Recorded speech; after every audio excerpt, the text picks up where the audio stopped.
ओम श्री गुरुभ्यो नमः। ओम श्री महागणाधिपतये नमः। ओम नमो देवी मूर्तये नमः।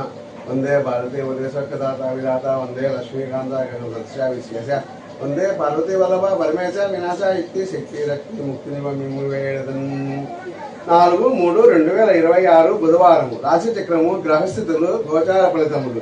మొదట మేషరాశి. ఈ రాశి వారికి లగ్న బలము 9:32 నుంచి 10:30 వరకు బాగున్నది. వీరికి నక్షత్ర బలం ఉదయం 8 నుండి కలదు. వీరికి 40% పనులు జరుగును. దైవ బలము తక్కువగా ఉంది. సంతానం వలన తృప్తి కలగదు. విద్యా బలము పనిచేయదు. బయట పనులలో ఆటంకములు. అధికారులు లీడర్ల సహకారము లభించదు. కుటుంబ సభ్యుల ఖర్చులు ఎక్కువ. ఇంటి ఖర్చులు విపరీతంగా ఉంటాయి. పిల్లల ఖర్చులు ఉంటాయి.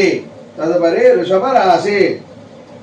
ఈ రాశి వారికి లగ్న బలము 11:32 నుండి 12:30 వరకు బాగున్నది. నక్షత్ర బలం ఉదయం 8 వరకు మాత్రమే బాగుంది. 60% పనులు జరుగును. ప్రయాణాలు చేస్తారు. ప్రయాణాలలో ఇబ్బందులు ఉంటాయి. బంధుమిత్రులతోనూ మాట పట్టింపులు ఉంటాయి. ఇంట్లో సమస్యలు ఉంటాయి. ఇల్లు వాహన ఖర్చులు ఉంటాయి. ఉద్యోగంలోనూ వ్యాపారంలోనూ ఇబ్బందులు ఉంటాయి. కార్యాలయాల్లో పనులు జరగవు. ధనేతర లాభాలు ఉంటాయి. తదుపరి మిథున రాశి. ఈ రాశి వారికి లగ్న బలము 13:32 నుంచి 14:32 వరకు బాగుంది. మధ్యాహ్నం 1:30 వరకు విపరీతమైన ఖర్చులు, సంకటములు, తర్వాత వ్యక్తిగత సమస్యలు, నీచార్జన, నీచ సహవాసము, బయట వారి సహకారము ఉండదు.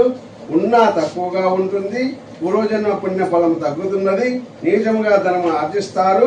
దూర ప్రయాణాలు చేస్తారు. దూరపు వ్యక్తులతో సంపాదిస్తారు. ఇల్లు కుటుంబ సభ్యులపై ఎక్కువ దృష్టి పెడతారు. తదుపరి కర్కాటక రాశి.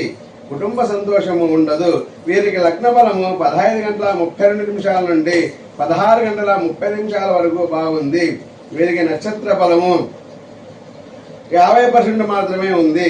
కుటుంబ సభ్యులకు ఖర్చులు పెడతారు. పొదుపు చేసిన ధనము ఖర్చు పెడతారు. కోపంతో మాట్లాడుతారు. శరీర శ్రమ ఉంటుంది. సకాలంలో పనులు జరగవు. అన్నింటి ఆటంకాలు ఉంటాయి. హలో